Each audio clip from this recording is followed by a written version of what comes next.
My name is Oliver R. Hill Jr. I'm from the Onondaga Nation, several miles south of Syracuse, New York. I'm of the Eel clan. Have you been playing lacrosse most of your life? I've been playing lacrosse all my life. I probably started when I was maybe 2 years old, 3 years old. A stick was put in my hand, and I've had it in my hand ever since. And who started you off? Well, my father. My father gave me a stick, and then the stick that I had, I gave to my brother. Got a new one. You know. Your father, did he play the game? Yeah. Oh, he played lacrosse. They played box lacrosse, and they had a league back in the 50s. And I don't know what the name of the league was. I think it was called the Iroquois League, I think. But they had maybe a 6-team league. Akwesasne was in it. Tuscarora, Cattaraugus. I think Six Nations was in it. And maybe Rochester and maybe Geneva. This was a long time ago, about 55, right after the war. Right, right. And they start playing lacrosse. Before that, the older guys and them, they played against colleges, but they played field lacrosse. Never played box. So after the war, they put a box and they start playing that and formed a league. But my father was he was one of the great scorers. You know. In that league. In that league, yeah. I remember from two different people. Orrin Lyons told me that he used to travel with his dad and watch him play in Geneva, New York. And then also a famous Krause family, upstate New York. Their dad played in the Armory in Geneva, I think in that league as well. Yeah. Yeah. So they had an armory in Rochester and one in Geneva. I've never been to those. They're just what I heard the guys talking About that, so yeah. I just take it for granted they were telling the truth. Yes, yeah. Yeah, I never been there. So- Never been at those arenas though. I want to talk about your early days with the game, like say up till you're 12. How did you play the game, like from when you were 3 to 12? Like, was there any formal leagues or anything that you? No, there was no formal league or anything. We just went over to the lacrosse box and practiced. There was a guy come down from Six Nations. His name was Gordon Peters. And he used to get us all out, all his kids out the same age, and go down there and play. And then at the end of the year, let's say maybe in September, August, we'd play one game, go up to Six Nations, play that game, go to the Seneca Longhouse, and play that one game at Six Nations, and that was it, and come home. Yeah. One game a year. But that was lacrosse, because we didn't have a league. So we were all happy just to play that one game. We were the Onondaga. You were Onondaga, I'm okay. the But you Onondaga. went to the Seneca Long, No, the Seneca Longhouse is in Six Nations. Right, and you played there, I see. That's where they had the lacrosse box. Yeah. And your box, which I've been to a number of times, and that's been a ball field forever, right, in that area? Since the 50s. Yeah, but even before, like way back, lacrosse was played there, I guess. No, because they didn't have box lacrosse back then. But not box, but I mean like medicine game, things like that? Well, usually a medicine game, they play in a field. And we got it's a big field where they play softball and everything. And that's where the older guys used to practice, was at the ball field at Onondaga. Okay. Is that near where the outdoor box is now, or is it? Oh yeah, it's just up right there. a couple 100 feet up the way. You know, there's one big field. Right there. Oh yeah, we have the arena. The arena. Then we have the field house. The field, it's just The beautiful. arena's for competitive lacrosse, and the field house was made just for the nation, so they could come in there and practice, and the little guys would have a place to practice. I see. And now the junior Bs play their games in there and practice in there. Oh, is that right? Yeah. And in the larger arena at Onondaga, that's the Redbirds play? Red Hawks. Red Hawks. Yeah. Red Hawks Red Hawks. play there. And they play all their games in there, and they do all their practice in there. And they have hockey in there too during the winter. Did you, in all your time, ever do anything with the Red Hawks, or was that later when they? The Red Hawks was later. Later. Yeah. Okay. Well, after I had retired. I see. But I still go down there and, I mingle with them because Yeah. I know all the guys. I just mingle. I don't play. No. It's a little bit past my. But you played up till pretty late in your life, right? You played? Well, I retired in '78, Okay. but I kept playing old sticks. And for instance, in the '90s, 1990, we started the Old Sticks League. That was just the older guys because we didn't have any lacrosse in the '80s. For some reason, it all stopped. All the nations didn't play. Wow. Well, the only one that was playing was Six Nations because they were in the Canadian League, the OLA. Yes. So they had teams to play all the time. So Akwesasne started a league up here. Well, we all worked together to start an Old Sticks League. We wanted, hopefully, it would start lacrosse back up. And it did. It did. The young guys wanted to play with us, and we said, no, you can't play with us. You're too young. We can't compete against you. Start your own league. And within a couple of years, I think by '93, they had formed their own league. Yeah. And that was, I think it was the first year was the Iroquois Lacrosse League. I think that was the name of it. Oh. And that's what started. And Belson Tarbell was one of the coaches of the Onondaga Nation League. And they had, I forget maybe Richard Mitchell or Frankie Benedict also was part of it up here. So they started it, and then now they have the league lacrosse ever since then. Okay. But I had a lull in there for a while. So back in the early 90s, how old would you have been roughly at that time? Well, if you can do your math, I was born in 1942.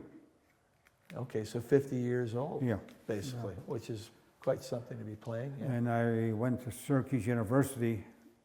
I started there in 1973. You said you were like 32 years old, right, when Yeah. you started at Syracuse? It was no big deal because I was already playing box lacrosse. Yeah. So in the spring, I'd play at Syracuse, and then that would warm me up for all summer playing box lacrosse. And I did that for 4 years. Yeah. Had a good time at Syracuse. Enjoyed it. What was it like playing with guys in their early 20s or late teens? It was just like playing with anybody else. It was no different. The only thing was that a lot of these guys couldn't catch the ball. I was used to playing with B and A players. A lot of these guys were C players. Right. And if you've ever played lacrosse, it's a big thing when you have to play against people who aren't as good as the guys you've been used to playing with. You have to change the way you play. Yes, you have to. I try not to come down, but I try to show them. I try to instruct them. Sometimes I ended up coaching them. Yeah. But I wanted to win. I'm a competitive person in lacrosse and all in football and basketball and all the other sports. I played a lot of racquetball too. And it wasn't a big difference because there wasn't very many guys because I was in good shape. They weren't any faster than me. I don't know what this age thing has to do with it because at 32, I was probably in my best shape I've ever been. I was in my prime. You were a steel worker, right? I was an iron worker, yeah. Yeah, iron worker. Yeah. Iron Yep. worker, yeah. And I used to work in Philly, Cleveland, New York City, Syracuse. Wow. I'd go away and come back, play lacrosse on the weekends, and leave on a Sunday night after the lacrosse game and get there by 8 in the morning and jump on the iron. That must have been something else. It was just life. That's Yeah. all it was. It's part of life. No big deal, A lot of us did it. A lot of you did it. A lot of us lacrosse players that we did, yeah. Who were a couple other guys who worked on the iron and went back and forth? That Well, may you had remember? Big John Gibson, you had Adoc, you had Sluggo, let's see who else, Irwin Gibson, Ollie Gibson. There were a number of us that did iron work. To me, that always sounded like a real commitment because you have to travel almost at night to get back in time for the game. Oh, yeah. The next for work, I mean. Oh, for work. For yeah. work on the Monday, yeah. Well, we always have a game on Saturday and Sunday. Usually it was an away game on Saturday and come home and play on Sunday. Game's over at 10, we'd leave by midnight. And like, if it was New York City, that's at least 5 hours, 6 hours. Yes. DC, that was maybe 7 hours, so we had to leave earlier. Philadelphia, Cleveland. So we get there, we had it worked out so that we'd get there by 8 in the morning. 7:30, 7:45, get out the car, put on our belt and go up on the iron. No big deal, that was life. Wow. That's just life, you know. It was fun. It wasn't a job, it was fun. Really? Yeah, it was, that's what a lot of our forefathers did too. They worked iron, Yeah. they worked in labor, in the labor local 40 in Syracuse, and that was what we did. Yeah. Now, you'd come back, you've been traveling all night, you played games all weekend. You might be a little bit physically tired. Were you ever worried about your safety up on the steel, you know, or Never thought about it at all. yeah. Nope, never even entered my mind. Yep. I had a job to do, and I did it, and I tried to do it the best as I could. So, but most of all, it was fun. Ironwork was fun. Lacrosse was fun. After I worked my 8 hours on ironwork, I'd go behind our hotel where we stayed, get out my lacrosse stick, lacrosse ball, and play against the wall, play catch with myself against the wall. So I didn't lose my touch because I knew that we had to leave the job at 4 o'clock Friday, get home, because sometimes we had Friday night games. Yeah. See, we had to make those games from wherever I was, tried to make it. Wow. Wow. And then Saturday games, you know, with Saturday and Sunday. So that was just part of life back then. So tell me about how you ended up at Syracuse University. Were you going back for a specific degree, or like what kind of got you thinking about going back and playing for Syracuse? Well, I didn't think about anything about playing at Syracuse. A guy used to come down to the reservation, and me and Adoc were playing football down to the park in Syracuse. And we were standing by the car talking over by the longhouse, and he come over to us. He said, "Hey, Oliver," he says, "did you ever think of playing lacrosse at Syracuse?" I says, "No." He said, "Would you like to?" And I said, "Well, I can't afford it." I says, "I don't have any money to afford that." And he says, "Well, what have I got you, a scholarship?" I said, "Yeah." I said, "But I have a family. I have to work." He says, "Well, we'll get you a scholarship, and then we'll see what we can do." And that's how it started. He got me a scholarship, and I went to Syracuse for 4 years, played lacrosse there, and I went in for, I didn't know really anything about college, so I just said, phys ed. Yeah. So they put me in phys ed and went to phys ed for 4 years. It was nice going to college. I had younger guys I played with, younger guys I played against, and I didn't see any difference in the guys that I played in college against the guys I played in the box. Right. Only one difference was that I was playing against A and B players, and now in the field I was playing against C players. Right. Right. And the thing was that even though I was maybe between 10 and 13 years older than them, they weren't that much faster than me. I was in the same group as they were. Wow. Because I was in shape. You know, I know what age has to do with it, but if you're into a game and you just love that game, you're going to play that game to the best of your ability. And that's what I did, because that was my game. Yeah. And I'm a very competitive person, and I just hated getting beat. I didn't get beat very much. So when you were done at Syracuse, Did you want to go teach phys ed anywhere, or did you want to go back to working with the iron? Well, I finished probably school on a Saturday, and I was back at ironwork on a Monday. I did my student teach at the Lafayette High School and at the Onondaga Nation Elementary School, but nobody called me back. Nobody called me to help out in teaching the phys ed or whatever, so I went back to iron. Yeah. That was all. And nobody called, so hey. Went back to iron. Yeah, went back to iron. Was no big deal. Didn't bother me. How long did you work with iron? Like, how old were you when you retired from doing that? I think I retired from iron in maybe 90s. Yeah. Yeah. Like, and I started in the 70s. Yeah. Yeah. So you were less than 60 years old when you stopped working on the iron, roughly. Yeah. Okay. There's a league that most of your play, you played in a league that existed, right? And I'd love to hear the name of that league, and then all about, what teams were in it, all about that league that you played. In the early 60s, probably 61, we started a lacrosse league called the NALA, North American Lacrosse Association. And we were all nation teams. Six Nations, Tonawanda, Cattaraugus, Newtown, Onondaga. And, that's right, Rochester came in too. And then Fort Erie Hawks out of Fort Erie, Canada came in eventually. And we had a good league there. It was a real good league. And then when Rochester came in, I didn't know until maybe 20 years later that they had a lot of A players, and we had to play against them. They beat us their first year.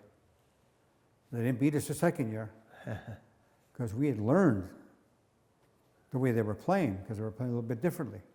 And so we had adapted to them. And we picked it up a little bit. So there's a little bit of difference between an A player and a B player. So now we had to step it up at every game. And Fort Erie had some A players too. They were mostly Canadian players. And, it was really competitive, that league was.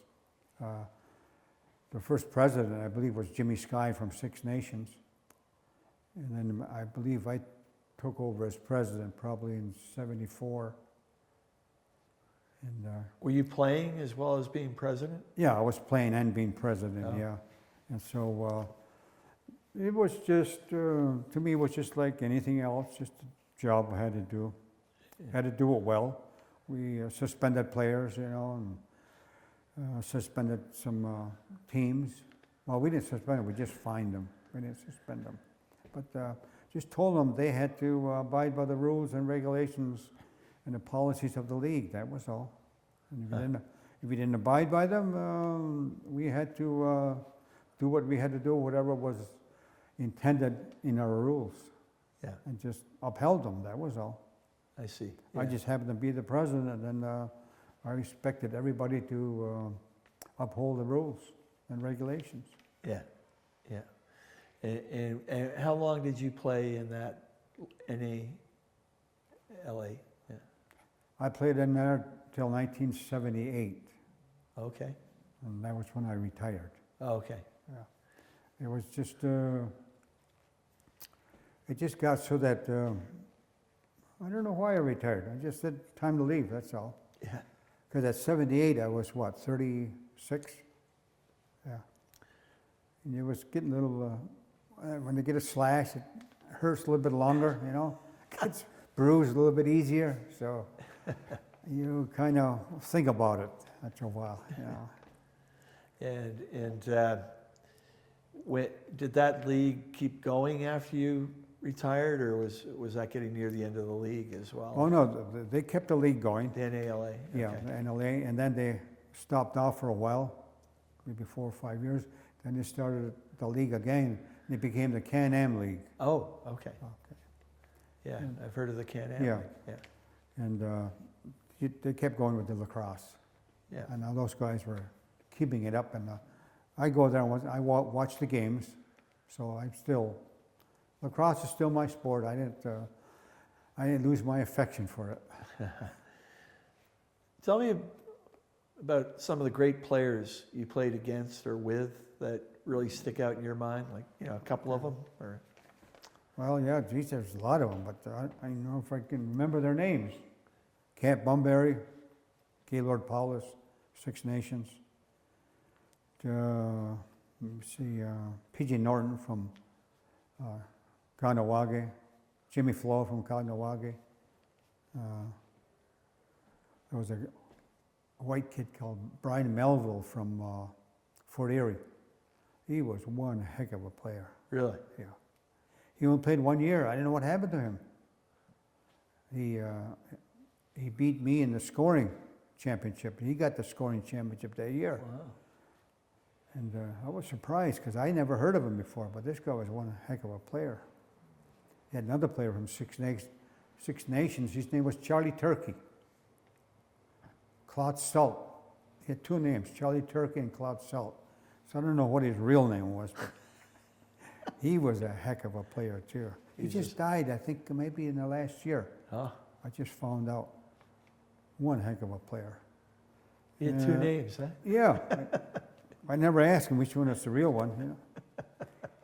He was a good player. And you had Ray Day at Aguisasne. You had Mike Benedict, Dave White from Aguisasne. Yeah. Steve Thomas was defenseman. He was always on my case when we played. Yeah. Heck of a defensive man. Yeah. Yeah. And you had, geez, you know, I know these guys, but I forget their names. I can't remember their names. After a while, you kind of forget when you get my age. I've pretty well heard of everybody you mentioned, you know, and we've talked to a lot of them too. Yeah. Not that I want to leave any out. I just can't remember their names. No, that's good. It's just want to kind of get... Yeah, all the guys I played with. Sluggo Hill, Junebug, Wellington George. He never played with us in seniors, but Wellington played with us as we were younger. But he moved to London, Ontario.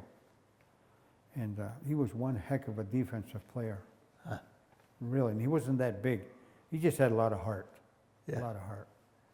And probably one of the best goalies was from Six Nations, Thomas.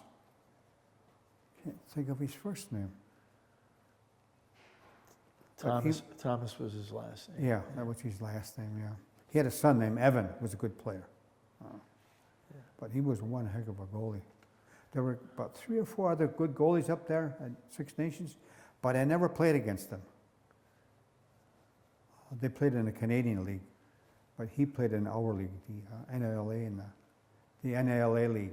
Yeah. And they came down and beat us one year, beat us 4 straight. And I didn't get that many goals on him. He was good. He was good. Hey. Seymour Thomas. That was Seymour Thomas. Seymour Thomas. Yeah. He rated right up there, boy. He was a good goalie. Yeah. Excellent. Yeah. Give him E for excellent. So you were a scorer when you were a player, and did you have a go-to move that you liked and you felt really comfortable taking the shot from? Or? Well, I had an underhand shot that I would shoot. I would go past the goalie. Like, say you're the goalie, I'd run and back here, and I shoot underhand. And I never knew it before, but they told me later on, after I retired, that when I shot, my ball came across the goalie, past his right leg, and just kind of hooked in, yeah. And I didn't know it. It must have been a natural shot, because I didn't do it on purpose. But I did that shot all the time I played lacrosse.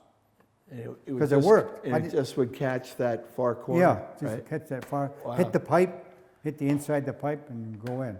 You know. I've met other great shooters who were able to bend the ball on their shot. So yeah. I believe you. Yeah, so that's probably a lot of other guys that did that, because not a lot. I didn't have that hard of a shot.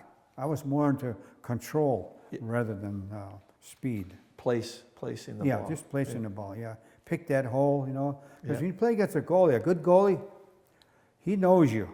Yeah. He knows your every shot. So now I'm thinking, I'm coming in there. I says, okay, Ray. Okay, Seymour, here I come. What are you going to do? And he's waiting for me to make my move, and I'm waiting for him to make his move, you know. Then I can know what he's going to do. And he sees my move, he's going to know what I'm going to do. Because I've been doing the same two moves for 40, 50 years. So they worked. Yeah, they work. So why change, you know? And that's what made it a lot of fun. That was part of the fun of lacrosse. So would a goalie bait you? Like Yeah. kind of Oh, like yeah. leave lots Oh, of yeah. space? Yeah. The goalies always try to bait you. Yeah. It's like a sight game. Yeah.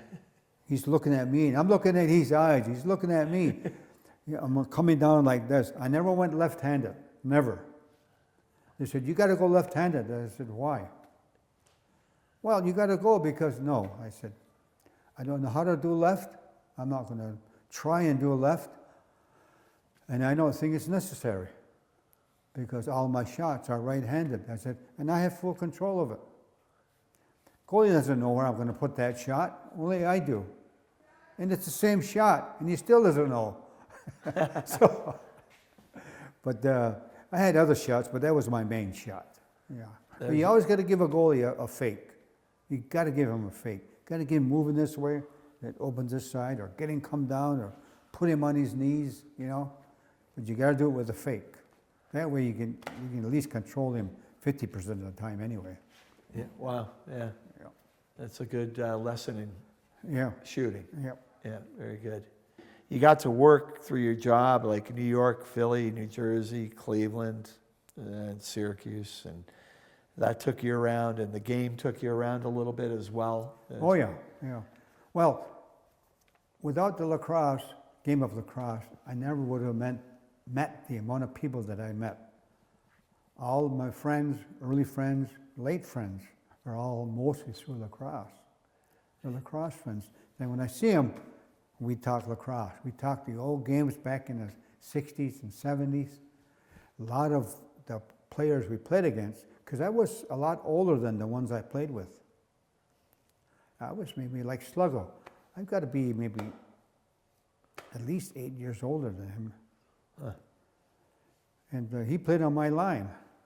I told Louis Jock, I said, Sluggo was maybe 18 years old. Sluggo was in a car accident. Bad car accident. The doctor said he would never play or walk again. He was only maybe 5'4", but boy, he was fast. Wow. And he could play. He had good wrist, strong wrist. He'd just stand there and boom, snap that ball, and he was fast, competitive. So it's funny. My next door neighbor. He couldn't walk. Brian Lois, he couldn't walk. He had polio. He had a little dog about this high. He used to scoot around there, scoot around the house. He called him Sluggo because he was fast, named after Fast Sluggo. Well, it's a real honor for both Yeah. Sluggos. And it's funny that Brian, at his house was just across the street from my house. They had a little league over there. They called it Porch Dwellers League. And they had like 6 teams. They just played in the front lawn. And I'd look over there, see them playing, but they had a little bit of a league there. They had rules. And I never went over there. No, I just would see them playing and thought they're just fooling around. And they had a goal here and a goal here. It was only maybe 100 feet long or 50 feet. That's all it was. And they played there all summer. They had it like maybe 4 or 5 years. I never knew they had a league there. How old were you when that was going on? Oh, geez. That's got to be in the late 70s or 80s. Okay, you're older. Yeah, I was a lot older, as the years come along, I can't play, I can just watch. Yeah. I mean, you can get hurt. I don't like pain. Now you mentioned Louis Jacques before, the stick maker, and Alfie, of course, his son. And did Louis play with you, or? No, Louis played with my father. Oh, okay. Louis Jock was a goalie, Okay. but he played when my father played. Louis Jock was our coach. We played in the old OAC box in the 50s. Probably 57, and maybe 59 or 60, we moved the box up to Louis Jock's, where he lived, and there's a gully way down, and that's where we put the box. That's how we played for a couple of years. Is that still where their shop was? That's where their shop is now. Yeah, I know exactly where you mean. Yeah. Behind Frida's Yep, house. yep. You know. And there. so Louis said, we can't have the box here no more. He says, I want to put up a factory. Yeah. So I says, okay. I says, well, I'll move it back down to the res then. I'll be back down to the village. Right. And so I asked my Aunt Dot, and I says, which was behind my mother's house where I lived, because they owned the property there. But Dot owned this property, my mother owned this property, and Brian and Rita owned that property. So I says, Dot, can I put up a box over there? He says, yeah, you can put up the lacrosse box there. Okay. So we got the lacrosse box from Louis, wrapped it up, came down. We just had trucks or cars or on our shoulder, you know, because they're 4x8 sections. Yeah.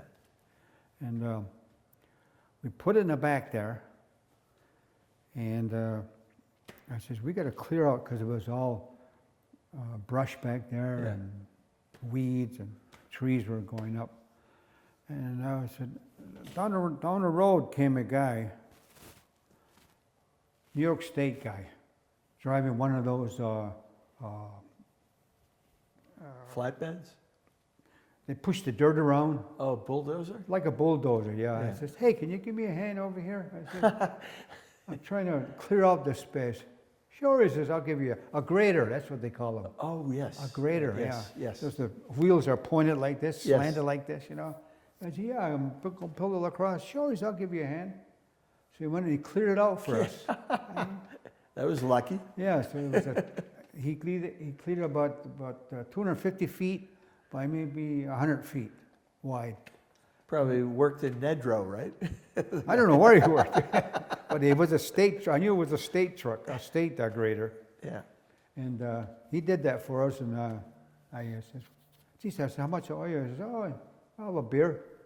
Yeah. So I went down Nedro, got him a case of beer, and said, "Here, thanks." He was happy, you know. Good deal. Good deal. He Everybody's was happy. I was happy, yeah. And we put up the box. But the only thing with that thing was that every time it rained, the rain would pick up little stones, and before every game, we'd have to pick up the stones and Clear. throw them out. It just kept it like it all summer. I don't know how many stones were in that place, but there were a lot of stones, pebbles. We had to all go in there and pick them up and throw them out, you know. But she didn't charge us anything. That was my aunt, you know. She's not going to charge me. Right. Right. So, and we had games there for maybe 2 or 3 years, and then after that, I think we went to the War Memorial after that. Okay. That's where we started playing, yeah. Because the guy, Luke Laporta from Liverpool came out. He was he worked at the Liverpool High School. He was athletic director. He was made athletic director of the United States for 2 years. That was the award he got. Wow. So he took us to the War Memorial, and that's where we played. That was in the Syracuse area? Yeah, Yeah, Onondaga okay. County War Memorial, yeah. Oh, okay. We played there from 74 to probably 79 or 80. You yeah. must have felt that was a pretty good move to play out of there, right? Well, it was just playing lacrosse. Yeah. That was all. Now we played inside. Didn't matter where you got. Didn't matter, Yeah. no. Well, we just had fun. We had the same league, and they said we packed the place with fans when we played. But I never looked up into the fans. I never knew how many people we had. Didn't I was matter. Yeah, concentrating on the game, so I never heard them yell. But they said they would just roar when we scored. But I was more involved in the game, just playing the game. But I appreciated them later on that they showed up for us, you know, and watch us play. Yeah. But it was just I never noticed them. I mean, I knew they were there, but I just never looked up into the crowd. I was just intent on playing. Well, you must have gave him something good to watch, and I hope I did. a lot of pride in the team. Well, I I'm hope sure. I did, because I played my heart out. Yeah, You know, so that's We all did. You know. yeah. You played your best. Guys on my, like, I had Adoc and Cookie, my defensive players, and I had Sluggo, Clyde, and me on offense, 5 on the side. You know. Yeah. And we had a good set there. At one time, we were playing, and we were all down the other end. Took a shot at the goal, and there was a guy on about the 50-yard line. And somebody shot at the goal, the goalie got it, and he flipped it to the 50-yard line to his partner. And the guy took off, and I yelled, "Sluggo, get him!" We were down by the crease, and Sluggo took off. Oh, he took off, man. And we just stood there watching. And the guy got about maybe 15 feet away from the goal, going to shoot. He was running. Sluggo was running to catch up to him. And he was just going to shoot, and Sluggo hit his stick.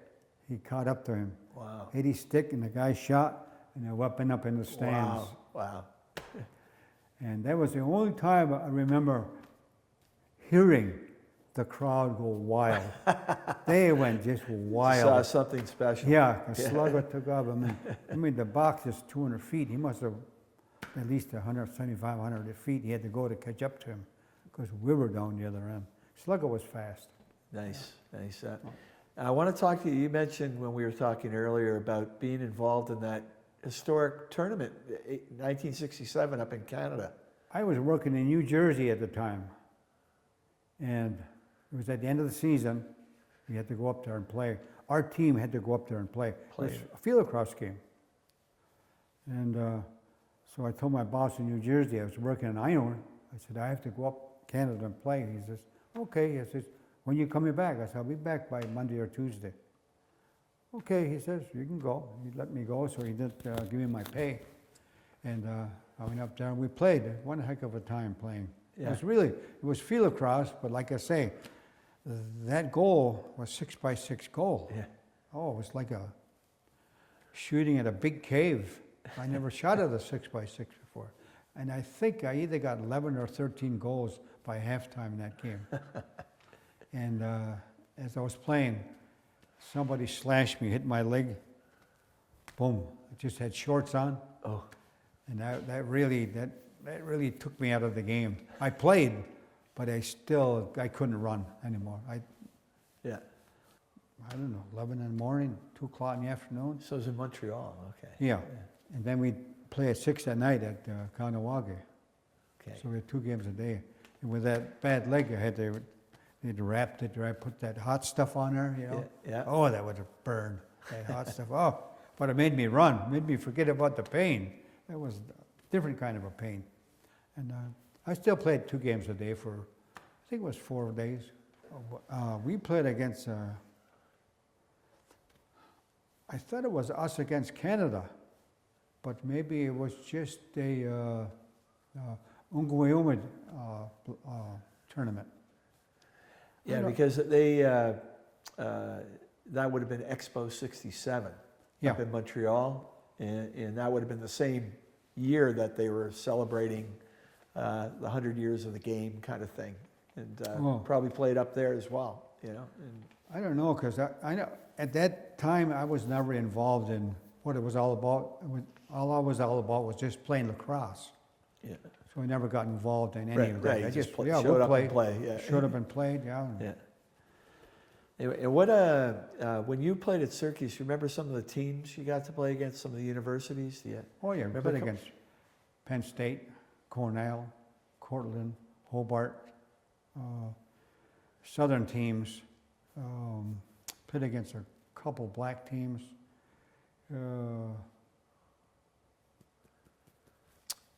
Down in Grambling? then play against Grambling. They didn't have a team. Oh, okay. All they had was that good football team, Yes. Grambling. Yeah. Okay. But they didn't have a team. I forget the team we played against, but the guy that we played against, I think he coached there, and he wrote a book called 10 Bears.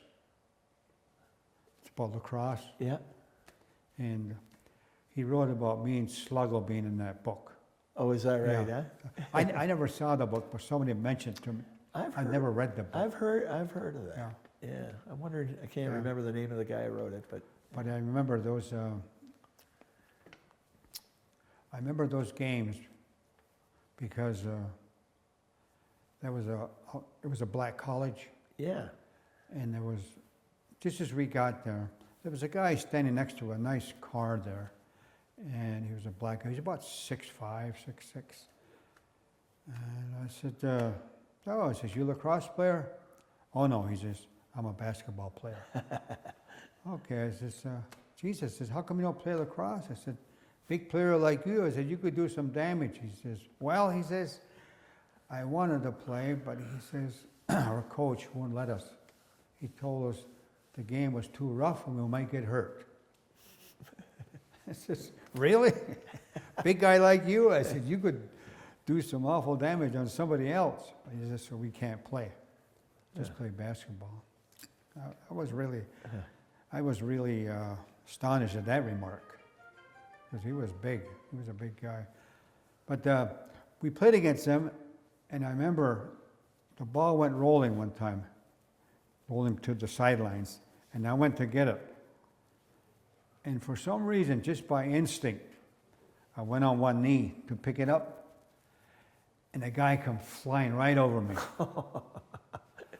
And it was just instinct. Why I got down on one knee to pick it up, I do not know. I couldn't tell you to this day. But he come flying right over me, going to take me out, you know. I just went down the same time, and over he went. You know, and these black guys, they're not little guys, you know. They're strong, they're fast, they're big, they're competitive. So they wanted to win too. Yes. You know? Yep. And instinctively, I saved a life. Yeah. Mine. So you're playing some great teams since like 73, 74 at Syracuse, around there. Oh, yeah. And like, you know, Hobart was really good. Hobart was great. They had their coach, Urick. That guy, Urick, I think it's Dan or Dave Urick. Dave, yeah. He went to Georgetown to coach. Yes, later on. But to me, that guy was one heck of a coach. Yeah. Because I used to watch his teams, and they came to play Syracuse. They really didn't have really lacrosse players. He recruited them from the football team. Yes. And the thing was that made him so different was that he taught them how to play lacrosse. Yeah. He was their instructor. He was their master. And he was good. That's all I can say about him. I never met the guy. Yeah. I don't know what he looks like. Well, it was actually Jerry Schmidt and Dave Urick. They're like two of the best coaches to coach together. I never met him, but I tell you, Yeah.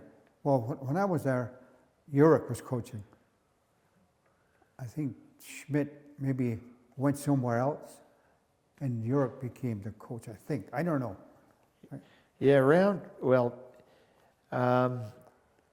all I know is that guy was one heck of a coach. That's all I got to say. Yes, yeah. And did you ever, like, how close could you get to Cornell, or how close could you get to Hobart? Like you were saying, you were playing with C and D level players, you know, that kind of thing? We were not in the same ball game. We were nowhere in a ball game. They'd beat us 20-3, 20-4. I see, yeah. Cortland would beat us. Richie Moran was coaching Cornell at the time. Yes, yeah. And he got all these players from Long Island. Yes. His brother was a lacrosse coach down there. So he would let him know all the players coming up, and he'd put them and bring them to Cornell. Yeah. But he was a good coach, Richie was. Yes. He did some things that a lot of the guys that were older than me, who didn't play box or played field, they didn't really like the way what he did. But didn't bother me any. He was a good coach. Yes. That's all I got to say. Yeah. I didn't know him either. Yeah. I didn't know him. How would you do against like Penn State? It wasn't quite a power at that point, but They they were weren't good. that much of a power, but we were close. You're close. They beat us. Yeah. Because we didn't have the players. Right. We didn't have the players. They might have been good players in high school, but when they came to play college, they had a hard time catching a ball. They had a hard time. We had one guy, he was from Mount Kisco. He had polio when he was younger. He was the fastest guy in our team. Wow. Wow. His father made a pool and helped his kids so they'd overcome their polio. Wow. He was fast. Was there any other native players playing when you played there, or were you the only native player at the time at Syracuse? Well, one year there, Boss Bucktooth came there. Oh, you played with Boss? Yeah, maybe 1 year. Okay. And Trout, he came there. Sluggo was there. St. George played there. And Lee Lyons came there to play, and he was, you won't believe this. Lee Lyons retired from the Army. And he came there and played with us. Wow. What was he, 40? Oh, is that right? 40, 20 years old? He's 43 years old. Yeah. Is he related to Oren? It's his brother. Oh, it's his brother. Okay. Yeah. Okay. Yeah. And he played maybe a year or 2 years with us, yeah. Wow. And, wow. But he could handle a stick. Yeah. Maybe he wasn't running as fast, but at least he could handle a stick, catch the ball, you know. But we just didn't have the players. Yeah. Cornell had the players. Cortland had the players. Hobart, they made their players. Yeah. Penn State has some good players. Duke wasn't playing then. Right. We played North Carolina. Oh. I think the guy's name was Wolf or Fox, the coach. He had some good players. They were recruiting really good players back then at North Carolina. That's when they took the championship a couple times. Huh. But we just didn't have the players. That was all. So, out of your family, did anyone go on to play the game after you? Well, my brother played there, Sid. He played there a year. He got there a year before I did. And he just kind of drifted away and didn't play that much. Your brother played, Yeah. and any grandchildren play, or any children play? Or Well, my grandson, Tyler, he played at Hobart and played at OCC, I believe. Right. Right. Well, That was well- a big stepping ground. OCC Yeah. made a lot of lacrosse players. Yeah. Yeah, and I have a nephew. Well, Marshall Abrams, my nephew. Yes. He played at Six Nations, Junior A. Heck of a player. Played at Syracuse. Played at Syracuse. All-American Yeah. defenseman. Yep. Yeah. He's not really a defenseman. He's an attack man.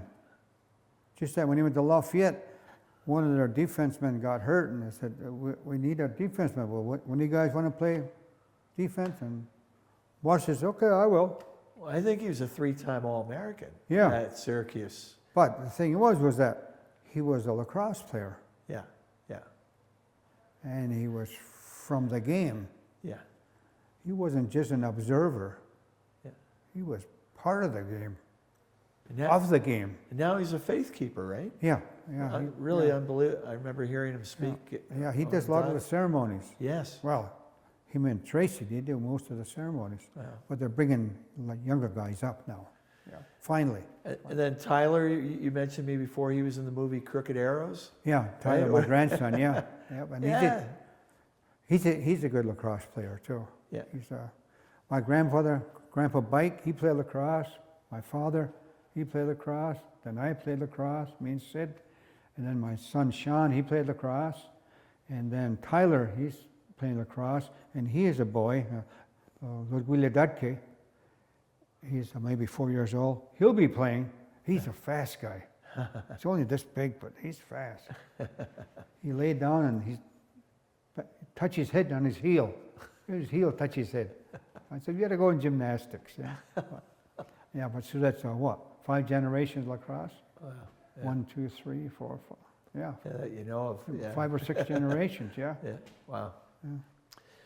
Anything you want to leave people with, Oliver? Like final thoughts about the game, or biggest game you ever played in, or anything like that? Anything you want to talk about? Well, if you're going to talk about lacrosse, okay, lacrosse is an original game from Turtle Island. It is the original game.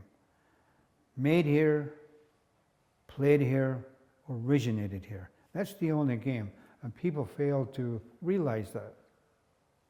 But because they don't realize that, it doesn't affect us. Because we know that's our game. Yeah. We've lost track of it a little bit. USA beats our team. Canada beats our team. But we just got to work a little bit harder, because the game has increased in popularity and so many people are playing it now. You got a lot of people playing this game now. Thousands. Whereas before we just had guys off the reservation playing. Maybe not even 100 playing, because we were low in population. But we've got the players, we just got to get them back up and playing the game the way it should be played and was played. Because we had a lot of championships in our nations. So now you're going to get to see the Haudenosaunee team play in the Olympics, most probably. Yeah. Where's it being held this year? Well, in 2028, it's going to be in Los Angeles. Oh, And they said that lacrosse will be in the Olympics that year. And then 6-on-6. Then I've heard that it's also Haudenosaunee, there's a good chance be able to go under your banner, to play in it. They're going to finally let us in, are they? Yeah. Yeah. Yeah. Well, the IOC, like IOC? You've been in the World Lacrosse Championships since the 1990s. Yeah. But the IOC is going to allow an Indigenous nation to play, I hear. That's good. It's about time, Yeah. I mean, Game's only thousands of years old, you know? And you've only kept us out, 300 years? Yeah. There are a lot of things that weren't done correctly. Yeah. So hopefully we start to figure that out. That's just too bad, but life is life. Oliver, just really appreciate you taking the trip all the way up from Onondaga to here at Akwesasne and sharing your stories with us. And Yeah. Glad you called me. It's good to be here. Nice to have you and speak with you. Yahweh. Yahweh.